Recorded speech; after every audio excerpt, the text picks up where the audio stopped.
샬롬. 반갑습니다, 여러분.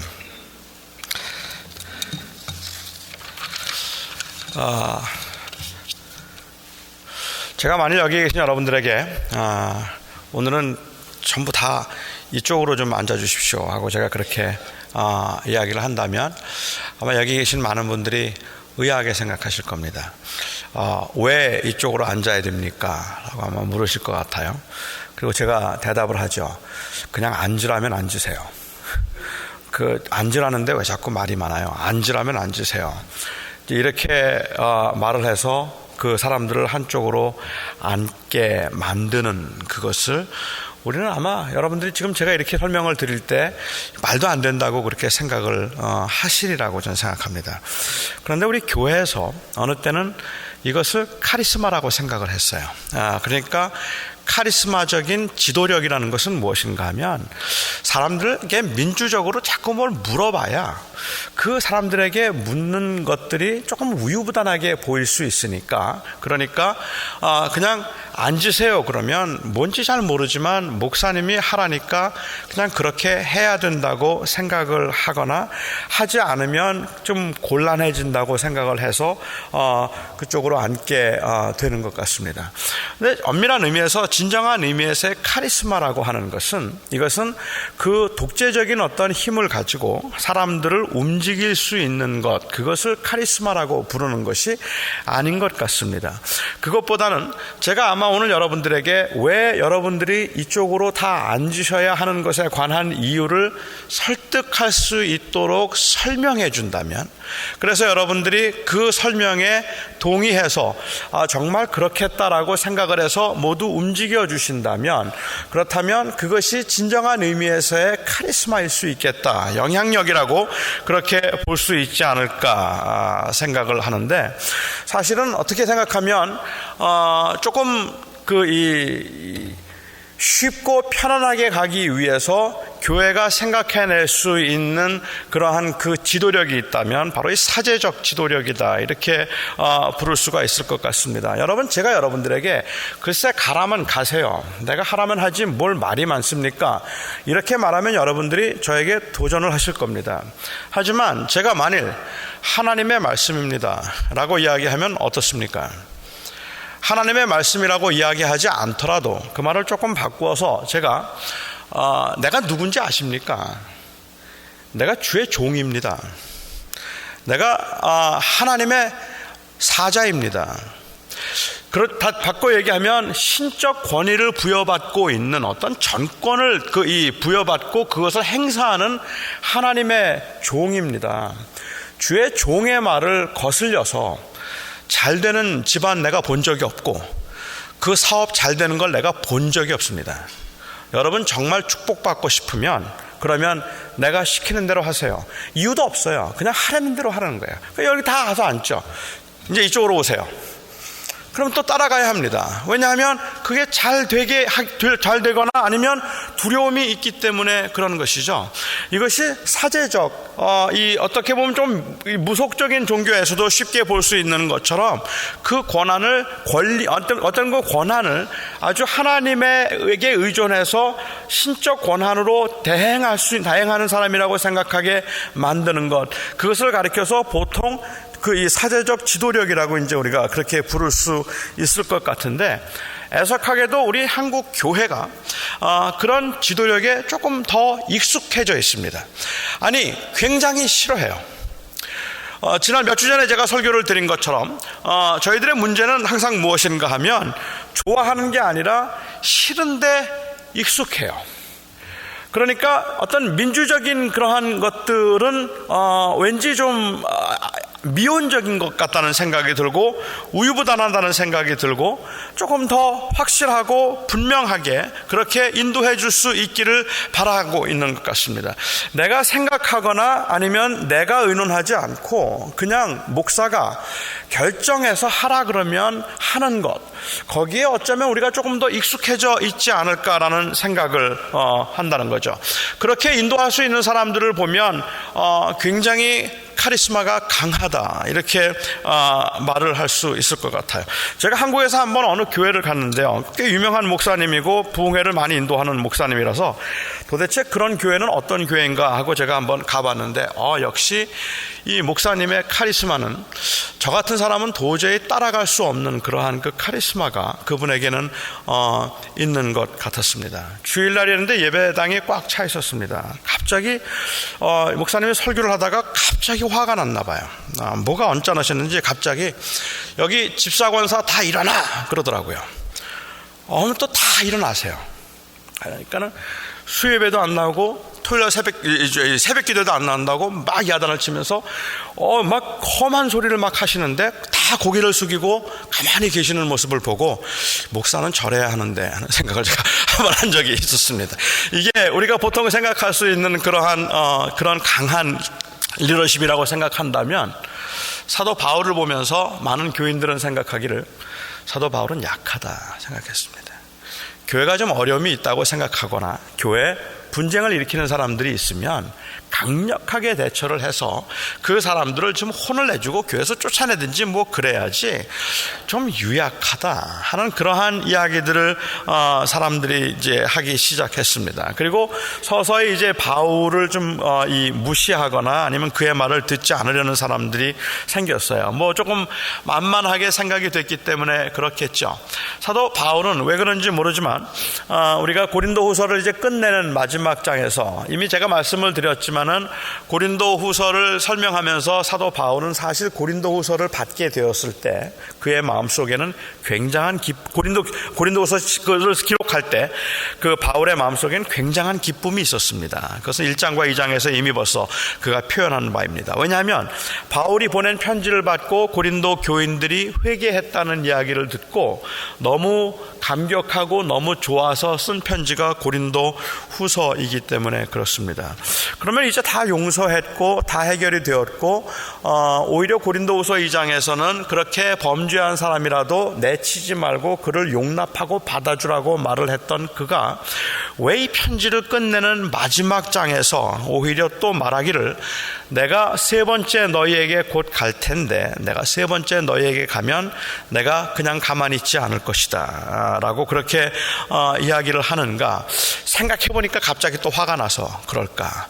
왜 도대체 고린도후서 13장에서 다시 이야기를 꺼낼까?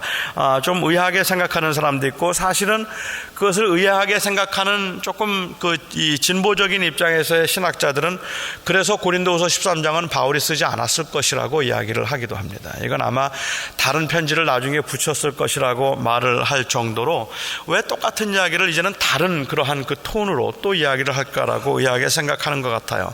제가 이야기한 그렇습니다. 이 말의 의미는 내가 이제 이 모든 것들을 다 용서했지만 더 이상 이런 일이 계속 있거나 아니면 반복될 경우에는 이번에는 좀 다르게 대처하겠다라는 그러한 의미라고 보아야 하지 않을까라고 생각합니다. 바울은 고린도 교회를 2번 방문했었습니다. 한 번 방문했을 때는 고린도 교회를 개척했을 당시였고요. 그리고 두 번째 방문했을 때는 고린도 교회가 문제가 있을 때였습니다. 고린도 교회가 문제가 생기고 교회 안에 분쟁이 생겼을 때 바울은 두 번째 그 교회를 방문하고 그 교회를 방문하고 난 다음에 문제를 해결함에 있어서 가능하면 온유하게 그리고 문제를 좀 덮어주고 싶어 했습니다. 그렇게 문제를 덮어서 해결해 주고 싶어 했는데 그렇게 문제를 덮고 용서하고 너그럽게 하고 그들을 엄하게 하지 않으려고 했더니 그 후에 나중에 들리는 이야기들이 바울은 유약하다는 이야기였고 바울이 편지로 볼 때는 굉장히 중하나 편지가 굉장히 무겁고 중후했는데 실제로 보니까는 너무 약하더라는 그러한 비난을 하는 사람들이 많이 있었습니다. 이제 바울은 세 번째 방문하려고 합니다. 사실 고린도후서 1장에서 이야기한 것처럼 바울은 세 번째 방문하려고 했지만 일부러 방문하지 않았습니다. 그는 일부러 방문하지 않았더니 사람들은 뭐라고 이야기를 했는가 하면 바울이 비겁하다. 봐라, 겁이 나니까 안 오는 거지. 그리고 거기에 대해서 1장에서 설명하기를 내가 너무 화가 나 있었기 때문에 정당하게 대하지 못하고 혈기로 할까봐 사실은 내가 가지 않았다라고 자기 변명을 좀 했죠. 그리고 이제 세 번째로 가겠다고 이야기를 하면서 이번에 내가 갔을 때에는 두세 증인의 입으로 말마다 확정하리라 라고 1절에서 이야기하고 있습니다. 여기에 두세 증인의 입으로 말마다 확정하리라 하는 이야기는 신명기 19장 15절에 있는 말씀을 인용해서 지금 이 말씀을 하고 있는 것 같아요. 여기에 두세 증인의 입으로 말마다 확정하리라는 이야기는 이거는 정식으로 다루겠다는 그러한 이야기입니다.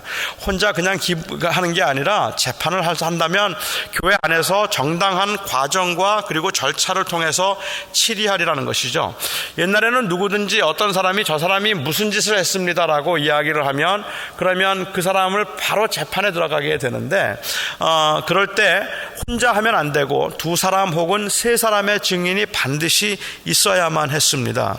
바울은 지금 그러한 정식적으로 내가 이 문제를 아주 심각하게 다루겠다는 이야기를 하고 있는데 2절에 말씀하시기를 내가 이미 말하였거니와 지금 떠나 있으나 두 번째 대면했을 때와 같이 전에 죄 지은 자들과 그 남은 모든 사람에게 말하노니 내가 다시 가면 용서하지 아니하리라. 이미 용서한 사람들을 내가 다시 가면 용서하지 아니하리라 라고 말하는 것은 이것은 바울의 마음속에 어떤 응어리가 남아있다는 그러한 의미로 볼 것이 아니라 아니면 이 말씀은 나중에 붙여진 말씀이라고 그렇게 고해할 필요도 없다고 저는 생각을 하고 오히려 지금 여기서 전제하고 있는 것은 내가 잘못했다고 이야기를 했고 사람들이 그렇잖아요. 내가 잘못했습니다. 이제 다시는 그런 일 하지 않도록 하겠습니다 라고 말을 했는데 그러면서도 마음 한 곳에는 섭섭함이나 못마땅함이 남아있어서 계속해서 그 문제를 일으킬 가능성이나 기회를 엿보고 있는 사람들이 있었던 것 같아요. 그런 사람들이 있다면 이미 용서해서 수그러지기는 했지만 만일 또 그런 일을 벌인다면 이번에 갔을 때는 그냥 좋게 말하지 않고 정식 절차를 거쳐서 내가 치리하고 오리라 하는 그 이야기를 하고 있다고 보면 맞을 것 같습니다. 그러니까는 바울의 경우에 있어서 사실은 그가 유약한 것도 아니고 또 이번에는 자꾸 나보고 유약하다 그러는데 내가 정말 본때를 한번 보여줄 거야 하고 자기가 가지고 있는 어떤 그 강함을 드러내고자 하는 것이 아닙니다. 우리가 여기서 좀 오해가 없었으면 좋겠다는 생각이 들어요. 아마 모든 지도자들이 종종 범할 수 있는 실수가 그런 걸 거라고 생각을 하는데 조금 온유하다기보다 조금 우유부단하게 처신했기 때문에 그래서 사람들이 저렇게 왜 노 목사는 왜 저렇게 약한지 모르겠다. 노 목사가 왜 저렇게 약하냐. 좀 강하게 대처하라. 이제 그런 이야기를 듣게 되면 내가 약하다는 소리를 들었기 때문에 자존심이 좀 상합니다. 그리고 나는 내가 약하지 않다는 걸 보여주고 싶습니다. 거의 모든 경우에 그러면 그 반작용으로 너무 강하게 나가죠. 너무 강하게 나가서 내가 강함을 보여주려고 하는 경우들이 생기는데 바울은 지금 그런 이야기를 하고 있다고 보기가 어려운 것이 그 다음에 그가 하는 말 때문에 그렇습니다.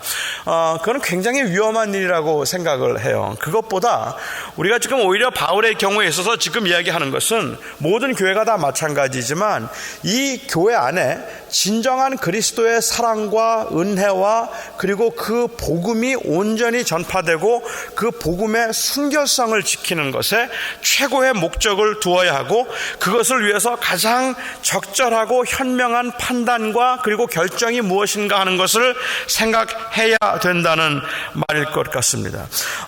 저희는 어떤 결정을 하거나 어떤 일을 행사할 때도 마찬가지지만 그냥 단순히 카리스마적인 어떤 힘을 가지고 교인들을 좌지우지할 수 있는 것을 좋은 리더십이라고 말하는 것이 아니라 진정한 의미에서의 좋은 리더십이라고 하는 것은 자기의 개인적인 욕심이나 자기 개인의 포지션보다 교회 전체의 유익을 생각하는 사람입니다. 그리고 그 교회의 유익을 위해서 기꺼이 자기를 희생할 수 있는 사람이 그것이 진정한 의미에서의 지도자라고 저는 그렇게 생각합니다. 어떻게 하면 교회를 화목하게 하고 어떻게 하면 교회가 그리스도의 복음을 순결하게 유지하고 증거하게 할 수 있을까 하는 것을 생각하고 때로는 그것 때문에 참을 수 있어야 되고 때로는 그것 때문에 담대할 수 있어야 되는 그 모습이라면 바울은 지금 이야기할 때 무조건 참는 참는 것이 능사가 아니라 내가 지난번에는 참았지만 이제는 더 이상 참지 않겠다고 하는 그 교회의 순결과 그 교회가 마땅히 감당해야 될 사명을 감당하도록 하기 위해서 지금 무엇이 최선인가 하는 것에 관해서 나는 이렇게 생각한다는 이야기를 우선은 하고 있다고 저는 말씀드릴 수 있을 것 같습니다. 그리고 난 다음에 그 다음에 3절에 그런 이야기를 내가 이렇게 가면 용서하지 아니할 것인데 이는 그리스도께서 내 안에서 말씀하시는 증거를 너희가 구함이니 그는 너희에게 대하여 약하지 않고 도리어 너희 안에서 강하시니라. 그리스도께서 약하심으로 십자가에 못 박히셨으나 하나님의 능력으로 살아계시니 우리도 그 안에서 약하나 너희에 대하여 하나님의 능력으로 그와 함께 살리라.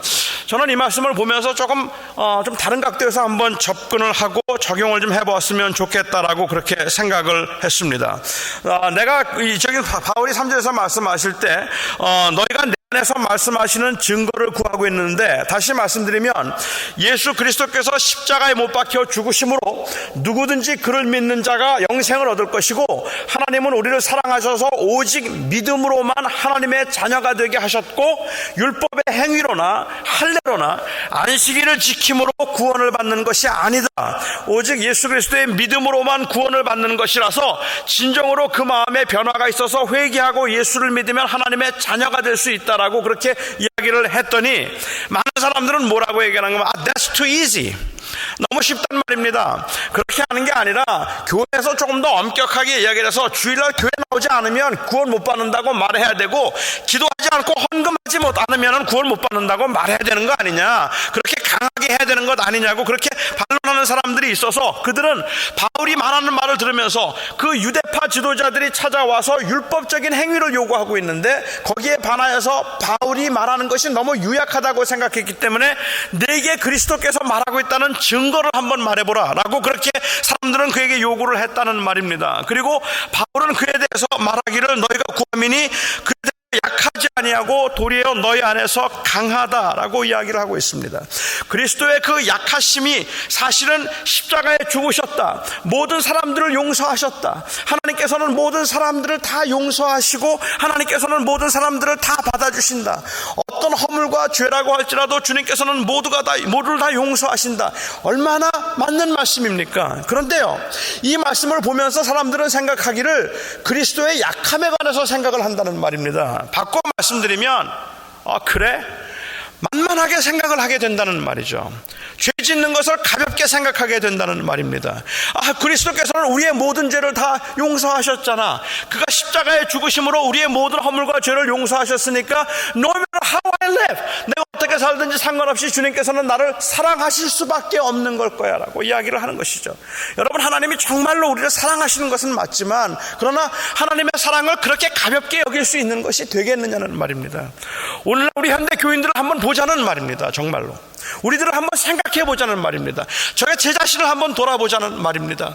여기 그리스도의 능력에 관해서 이야기를 하면서 그리스도의 약함이, 그 약한 가운데서 그리스도의 강함이 드러나는 것인데, 십자가에 죽으심을 이야기하면서 말하기를 그가 십자가에 못 박히셨으나 하나님의 능력으로 살아계시니 우리가 그 안에서 약하나 너희에 대한 하나님의 능력으로 그와 함께 살리라 라고 이야기를 하고 있습니다. 하나님은 모든 사람들을 용서하시죠.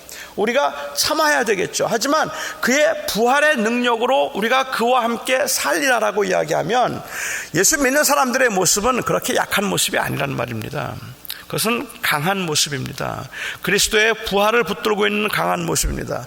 조금 전에 말씀드린 것처럼 좀 다르게 좀 접근을 해서 제가 이 어플라이를 좀 한번 해보자면, 우리가 하나님의 사랑에 관한 이야기를 너무 자주 하고 있는데 그 하나님의 사랑에 관한 이야기를 하면서 사실은 저희들이 그 하나님의 거룩하심이나 그 하나님의 어미로우심이나 아니면 그 하나님의 능력에 관하여서 우리는 소홀하게 여기고 있는 것 같다는 생각이 든다는 거예요.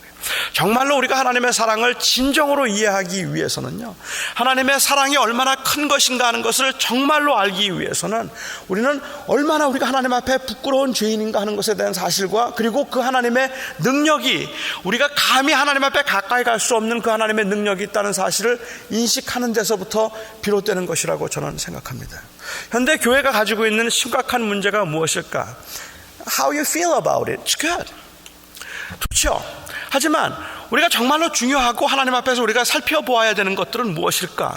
우리가 정말 하나님의 그 은혜와 사랑이 우리로 하여금 우리의 삶을 완전히 이 하나님 앞에서 감사하며 기쁨으로 살아갈 수 있고 자신을 가지고 살아갈 수 있도록 만들 수 있는 그 힘은 어디에 있는가 하면 저는 예수 그리스도의 부활에 있다고 생각합니다. 우리가 견딜 수 있게 만드는 힘은 바로 예수 그리스도와 함께 우리도 다시 살리라고 하는 그 믿음 때문에 그렇다는 말입니다. 우리가 지금 비록 이 땅에 사는 동안에 약해 보이고 부족해 보이고 아무것도 없는 것처럼 보여서 우리의 이미지를 생각하면 예수 믿는 사람들 정말 참 부족하다, 형편없다 생각될 수 있겠지만, 그렇지만 저와 여러분의 강함은 어디에서부터 비롯되는가 하면 그의 살아나심을 통하여서 우리도 다시 살리라고 하는 그 믿음으로부터 비롯되는 것이라고 저는 생각합니다. 그러니까 십자가의 그 은혜와 그리고 부활의 능력, 이 십자가의 은혜와 부활의 능력이 우리가 이 땅을 살아가도록 만드는 데 있어서 아주 지대한 영향을 줄 수 있는 강력한 힘이라고 저는 생각합니다. 다시 말씀드립니다. 제가 두 가지를 얘기하면, 사도 바울의 신학을 이야기할 때 아마 바울 신학을 전공한 사람들은 더 확실하고 분명하게 여러분들에게 설명해 드릴 수 있겠다 싶긴 하지만, 사도 바울의 신학을 이야기할 때 바울의 신학을 말하면서 바울이 처음부터 성경 처음 바울의 이 서신 처음부터 끝까지 그가 하고 있는 이야기 가운데 가장 중요한 것 두 개가 있습니다. 뭐죠? 이미 아시겠죠? Cross and Resurrection입니다. 십자가와 부활입니다. 그게 바울의 신학입니다. 바울 신학의 전부입니다. 십자가와 부활. 그래서 거기에는 humiliation and exaltation, 이 부끄러움을 당하고 수치를 당하고 눌림을 받는 그것과 또한 동시에 영광을 받는 것, 다시 들림을 받는 것, 이 두 개가 바울에게 있어서는 가장 중요한 그러한 그 메시지고, 이것이 바로 성경이 저희들에게 주고 있는 그 메시지라고 저는 생각합니다. 십자가를 통해서 하나님께서는 우리들을 다 받아주시고 우리의 허물과 죄를 용서해 주시고 우리를 그렇게 구원해 주시는데, 십자가의 그 은혜와 사랑을 생각하면서 사람들은 생각하기를 하나님의 능력이 약하다고 생각하는 것 같아요. 그런데 사도 바울은 우리가 이 땅에 살아가면서 이렇게 자신 있고 담대하게 살아갈 수 있는 이유는 예수 그리스도의 십자가를 통해서 우리를 받아주셨을 뿐만 아니라 우리가 그와 함께 다시 살아날 수 있도록 그리스도께서 부활의 첫 열매가 되셨기 때문이라고 말하고 있습니다. 이 땅에 고난을 당합니다. 어려움을 당합니다. 하지만 그 고난과 어려운 가운데 하나님이 사랑한다고 하면서도 우리가 당하는 고난과 어려움 가운데서 우리가 담대할 수 있는 이유가 어디에 있는가라고 묻는다면 우리가 다시 살 것이기 때문에 그렇습니다. 우리는 다시 부활할 것이고 하나님 앞에 설 것이기 때문에 그렇습니다. 그 부활의 은혜와 부활의 능력 때문에 저희는 사실은 이 땅에 살면서 그 강함을 말하고 있다고 생각해요. 다시 말씀드립니다. 저는 우리 예수 믿는 사람들이 세상적인 판단에 의해서 강함과 약함을 말해서는 안 된다고 생각합니다.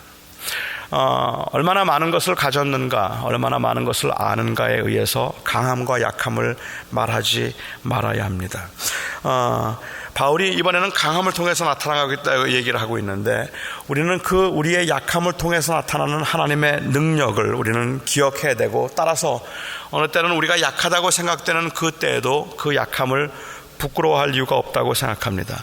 저는 바울이 그냥 단순히 사람들이 나보고 약하다 그랬어, 내가 그래도 내가 바울인데 사람들이 나보고 약하다 그랬어, 내가 얼마나 강한지 이번에 한번 보여주겠다, 그래서 자기의 강함을 드러내겠다고 그 말을 지금 하고 있는 것이 아닙니다. 그런 여전히 자기의 약함을 그냥 유지하겠다고 이야기해요. 왜냐하면 내 약함이 곧 그리스도의 강함이 되기 때문이라고 말하고 있는 겁니다. 그리스도의 강함을 드러내기 위해서 나는 오히려 나의 약함을 자랑하겠다고 바울은 계속해서 말하고 있지 않는가 말입니다.